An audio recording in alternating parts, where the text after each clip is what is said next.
Hello everybody. You know what, sometimes you got to take advantage of a situation, fortuitous as it is. Look who we've got here. We've got Todd Schumlick from Performx Training, BC guy, Pemberton, now Squamish. You're down here, we're in Encinitas, California. We just went for an awesome bicycle ride. Yep. For starters, Todd, thanks for sitting here and chatting with us. Thanks, dude. Yeah, it's good. Post beer. Well, we went for a little ride, and of course, you're on a gravel bike, so you have to stop for a beer when you're on a gravel bike. Yeah. It comes with the territory. I'll always use that excuse. But yeah, we're down here. We bumped into each other at the Fox event at the Supercross in Anaheim. Decided to go for a cycle ride together. I had my issues, but we'll tell that story later. But I just wanted to let everybody know this is a guy who's been around our sport in Canada for a long time. He's branched out doing some pretty amazing things these days in a different sport, mountain biking. But Todd, let's just back it up, man, for some of those who maybe don't know you. Todd Schumlick, Performx Training. So that was my Nardward impression. He says the guy's name all the time. Anyway, how did you get involved in, did you used to race? How did you get into the training side of it? Give us your origin story. Well, it's weird because somebody asked me this just recently from Canada about Performx. So people assume the MX portion. It's not really. It's nothing to do with MX. It was actually here, up just north of here in Santa Monica College. I went to school and UCLA, and a professor used to call me Mr. Performx because they used to always compare, if you can do Performx, you should be able to perform Y. Seriously, I love these. I love the name origin stories. Those are something. Yeah, that's where it all came from. Okay. So somebody thought it was an MX, and I said, no, it's before the MX thing, because I was doing reciprocating training, and I was wondering if the leg could push certain, it could pull a certain amount, blah, blah, blah. I won't bore you. And so I used to ask this, and then so we used to do that. So he kind of coined the name for me, and I was like, I'm going to use that. So we started, and then we were here, and I'll never forget this. This is one of my cool part stories. I used to live across the street. I was going to Santa Monica College, and I was in Mar Vista, and we was just down the road from the LA Supercross inside the old Coliseum. Sure. And I remember somebody saying, hey, do you want to go to Classic up in the stands. Yeah, you want to go up there? And I said, what's Supercross? I had no idea what it was all about. What year are we talking? 88. Okay. 88, because I was 21 when I entered, so 21, so I was 88, and I was like, no, I'm not interested at all. It literally was like a block away from me, and I never went to Supercross, and then lo and behold, I was went back to Canada and went back to work and got working with some NHL players and some hockey players, and decided to buy a bike at 30 years of age, a motocross bike. And I was like, yeah, I'm gonna try this out. Went to a motocross race, first race, and JC Sites. And where were you living? I was living in Canmore, Alberta. Oh, okay, gotcha. And I went to a Golden, and I was like, I'm gonna try this motocross thing out. Probably pretty good from the beginning. I was a BMXer. I was a novice class, so sucked. I got dead last. And I was in the pits walking around, and ran into JC Sites, and his brother was a referee in NHL, kind of recognized me, thought we came in the same circle somewhere. Okay. And I was working with some top NHL players as a kinesiology trainer guy, and they were like, yeah, I introduced you to this guy called Jason Fournette. And he was there nice. killing it at the race, and I was like, holy shit, this guy's so fast. Right. And I couldn't believe it. And I remember talking to Jason. Jason's like, dude, you don't want to train me. He's like seriously, I like party. He's like I Are you saying this story is this good that your first guy was Fournette? No. Oh, and Fournette's like, well, he said no. He said no. He was like I'm known for like all these pretty classic like stories, and I'm like, this has got to be rated. So I was like, oh, all right. But he's like, you should connect with this guy named Blair Morgan. He's pretty amazing. And I was like, oh, who's this guy? And he's like, he does a lot of sports. He does multiple sports. He does or specifically snowcross and motocross. And he's like, you're probably kind of guy that could really benefit from this kind of stuff. And he's like, so you should meet him. So fast forward, Brent Shuri, who I told you my BMX stories with, when I used to travel in the vans with him down to California. He was my contact for him, and he's like, yeah, I'll put you in contact with him. And sure enough, I had spent some time as a kid in Saskatchewan, so he was like, yeah, let's meet. And we got to know, got connected to Blair and had an interview with him. And went to a snowcross race, and we hit it off and talked about training. And he's like, yeah, let's try this out. So we tried it out, and it kind of worked out for him. And he just fast tracked me through the industry, and kind of 1998, he's like, yeah, you should. And Blair was like, I'll always give Blair props because he was going on to this new team, the Blackfoot team. He was already on the two-wheel team with Doug DeHaan, and he introduced me to Doug. And I remember him saying, I'm going to this new big team, it's going to be this big program, and it's this dealership Blackfoot. He's like, there's this guy named JSR. He's like, and Doug, you know, my old teammate, we're all going to be on this team. And Blair was like, this was really admirable. Blair said, I'd never forget, he always thought about me, and he's like, hey, I don't think you can make a living from just working with me. And he's like, you should work with the other guys on the team too. And I was like, hey, these are your competition, right? I heard that JSR and you might be battling. I just don't work as hard with them. Yeah, no, he was cool. He's like, no, I don't want to. I'd never want to win because I was more fit or better bike or whatever. I just want to win on my own merits. And true story. And he just was like, yeah, I'll introduce you to the guys.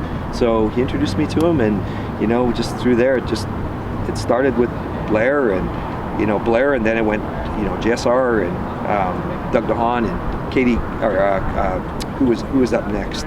Probably from that order would be Heidi Cook.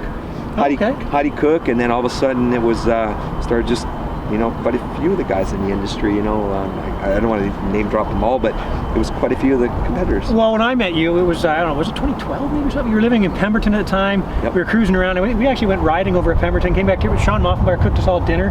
Remember that? There's a silly video out there somewhere. I think it's up on our Did YouTube we have channel. food poisoning after that one? Maybe something was, yeah, it was quinoa. I think it was my introduction to quinoa or something like that. I said, that's how you say it? Oh, yeah. Quinoa. Yeah, but no, so they had Moffenbauer and stuff. So are you still, I mean, we'll get to what you're doing now because it's a pretty cool story too, but are you still training any motocross guys in Canada? Well, Tanner Ward. You know, after I always kind of like, I was like, man, like I told you today, I've always had this, you know, soft spot. It's where I started for me, for the action sports, was Blair. And, you know, I see how Canadian motocross scene was good for me, right? It put me on the map and it gave me a chance to get my feet wet. So I've always had that. So as it kind of went from, you know, working with Sean Moffenbauer for all those years. In fact, I kind of helped him the last couple of years too, a little bit on the side. And it's been awesome. And Colton, obviously, Fasciotti, and continuing. When Colton kind of retired, he's like, this Tanner guy, he's like, you should connect with this guy, and we did. And didn't know Tanner at the time, or did you? Well, not really. I went to cool. I went to actually Colton's graduation. Went to his retirement and met Tanner there, and I was just like, well, it's passing of the, you know, almost like torch a little bit. Colton, he was like, you should. I think you guys will get along. And so it's been awesome. I'm helping Tanner right now. So yeah, and then some of the off-road guys, Talon LaFontaine in the Work Series, and we've got a few off-road guys from KTM and Husqvarna. You raced moto up here, Talon LaFontaine. You came up and raced moto. Yes, yeah, exactly. And so some of those guys, and I don't know. Our guy Jared Stalker, you know, helping. Yep, Jared. Yeah. Jared in the off-road world, and then, like I say, I'm going to go talk with some KTM about some of their top enduro guys right now, so we're talking to them as well for maybe the future. And I don't want to, it's like some part of me is like having struggled to, you know, forget about Canadian. Okay, so that's the moto side, that's the origin story stuff. Now though, you're doing some pretty cool stuff. I mean, you're traveling the world in a different sport, kind of related. I mean, most of us go from moto to this sport. We're talking about downhill mountain biking stuff. You're obviously very involved. Tell everybody what you're doing now. I mean, by the way, we just had pizza and a beer at this place. He's wearing the free hat. That's hilarious. Give me a hat. How could I not wear the hat? That's amazing. Yeah. So yeah, what's up now? Well, yeah, just like I say, it just kind of, you know, it wasn't like, it was pretty cool opportunity for me. I was working with Red Bull, obviously, for the moto side of things, with Colton, and they introduced me to a mountain bike guy named Stevie Smith. A bunch of years ago, and it was kind of a cool connection there because it connects KTM as well, because I got Stevie into KTM bikes due to this, and so they were hoping I could hit it off. Stevie had not had good connection with the past guy they had worked with, and they thought, you know, this has a relationship to motocross, because they knew I came from the motocross side, and before they had kind of a trainer that came from more the cycling side. And they thought, you know, it's not really working for Stevie, and they thought, so I sat with them and I said, I don't know a lot about, I know a decent amount about cycling. I came from BMX, there's more to learn. This downhill thing's sort of new to me, but I think I can bring over from what worked for me in motocross, and I think that applies to the downhill world. And it seemed to work because, you know, I remember Red Bull asked me, they're like, do you think you can do it? And I was like, it was like 26th in the world, which in mountain bike side of things, a little different than moto. That would place you like 10th in motocross, so to speak. Yeah. You know, a different sort of scale. But and sure enough, I just guessed. I said, 5 years he could be world champ, and 5 years later he was World Cup champion. Nice. So it worked out for us. You know, it worked out for me. I guess again, it puts proof in what you're doing, and then just sort of opened doors with a lot of other athletes. And somewhere along the way, you know, in the last few years with us with motocross, a lot of people don't know the story, but KTM, Andy White, came to me and said, hey, you know, you're out there training a lot of these moto guys.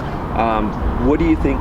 What if I give you some motorcycles and you start a little development program for us? I like kind of your attitude and the way you approach the athletes. We usually do this with dealerships, but we thought we'd try something different. So they kind of fronted me some bikes, a little bit of budget, and McGlynn and I started, and it started at McGlynn, and we had a pretty good year. He beat some of the factory guys. Okay. And so then it all of a sudden trickled real quickly into Yamaha and Moffenbauer. And then that program sort of started to snowball. Kyle McGlynn was a character back in the day. He was a good kid. It was cool. Yeah. But the mountain bike world, while I was starting to train some mountain bike athletes, they caught wind of this, and somebody asked me, they said, hey, what's this motocross team thing you got going on? I said, well, this is how it happened. And they said, well, what if we did the same thing? What if we give you some bicycles and some budget, and you start a little development program? Okay. So I did the same thing. I started a little race team on the side, so, you know, wearing two hats, one being the trainer guy, Performex Training, and, you know, that being my bread and butter and what I do. Right. And I was like, well, this little race team thing on the side is kind of fun, and I think I can apply some of the things I learned. And we had a kind of a privateer team, mountain bike team, and it really did well. Won the Canadian Championships and did a bunch of things. And then I thought it was my way out because it was quite overwhelming. And then we just kind of got stepped up, and Norco Bicycles came to me and they asked me if I would want to have a World Cup team or and they said, you know, we don't want to be owners of it. We want somebody, and we've been following you. We've watched your, you know, call it success or whatever, and they said we'll provide you with it. So we did 4 years with Norco Bicycles, and I was the team owner and manager, and since then moved on to, and you know, Intense Cycles and obviously a very close relationship to moto again with the Intense bikes, and with the relationship there, and of course Aaron Gwynn, who is team owner principal, and we're involved with him, and I've been training him for 10 years. This is our 10th year together. So he just said, hey, listen, what are you doing after Norco? And I was like, oh, I don't know. I was going to just stick with the training part, but it keeps pulling me back in. And so here we are. We're going on our 5th year this year for World Cup. So that's what gets me around the world, is that I'm kind of doing both things. I'm still team manager, and then I'm still doing Performex, and it allows me to still, you know, be out there assisting my athletes. And so the downhill world, downhill mountain biking, and the enduro side of things. I don't, you know, dabble in obviously in the road cycling stuff or gravel, or you did today, or XC racing. You know, albeit I worked with Catherine Pendrell one year. That was a good learning lesson too. But yeah, that's kind of fast tracking where we are now, and you know, the two jobs that I guess I have in the industry, and I find them really great because they complement each other. As a team manager, I'm watching what's kind of required of the athletes for that sponsorship level and for that performance level, and then can understand it even better from I think the trainer side of things. So yeah. Nice. So yeah, traveling the world, like you say. I know you obviously the downhill mountain goes all over the world. It's pretty cool to do that. So, and now speaking of traveling the world, we're down here in Encinitas, California.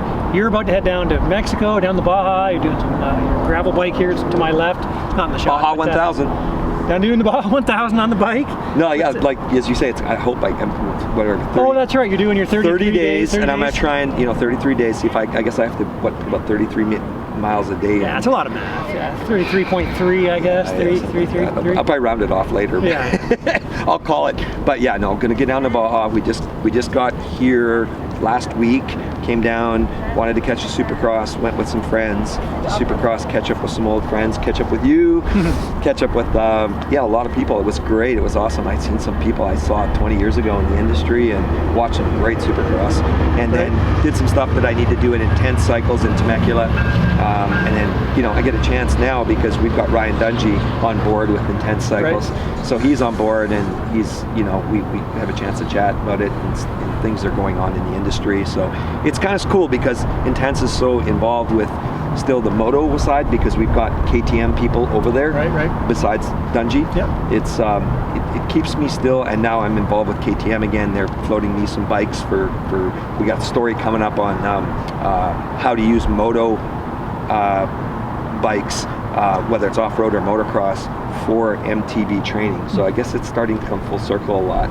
And well, it's all related. We all go, like I say, we all go from moto to my bicycle racing, where there's mountain bike, cycle, road, 100%. gravel, everything, right? We come, two wheels gets in your blood, it never leaves. But all right, man. So are we going to see you at a Canadian motocross race anytime soon? Absolutely. I mean, I've just talked to Tanner about that this morning, and depending on, it's always, it's a moving target, right, with the Canadian series. And I told you, I got such a soft spot. I want to see this series, and you and I are going to chat about some sponsorship for some athletes. So I'd like to show up something. That's something I'm going to chat to you about.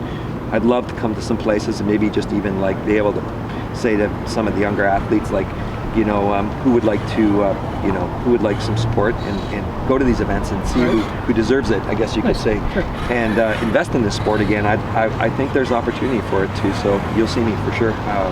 You'll help me pick one of the races. That's sure. Yeah, I will. Okay. And some of the races. So remember, be nice to me, because I can hook you up with Todd Schumlick here, Perform-X Training. Right? You never know what you're going to get, right? Yeah. Well, hey, thank you very much for the ride today. Thanks for being patient with me over at the bike shop today. Real quick, I got here, didn't have my cycling shoes. Turns out I left them at a Starbucks parking lot in Newport. I phoned the Starbucks. The guy looks up, he goes, hang on, this is like 3-4 days ago. He looks out the window and goes, yeah, they're still there.